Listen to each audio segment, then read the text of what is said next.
Ay, grabe ang lakas ng ilog mga buddy. Konting ulan lang po, lumakas na naman yung ilog dito sa tinatawiran namin. Paano naman po kaya kami makakatawid doon sa kabila? Andun po yung bukid namin, oh.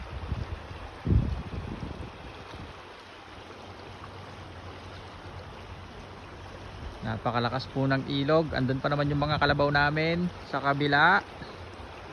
Ngayon ang gagawin po namin ay iikot na naman po kami sa Karugang. Bali doon po kami dadaan sa hulo, sa gilid ng bundok. Doon po kami iikot. Dadaan po kami ng ibang barangay para po makapunta kami doon sa bukid po namin dyan sa kabila. Dahil delikado pong tumuwid dito mga buddy.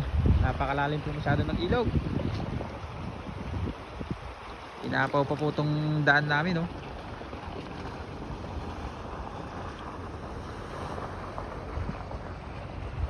Ayun, may tubig-tubig pa yung daan, no. Pahirapan na naman po ang pagtawid dito mga buddy.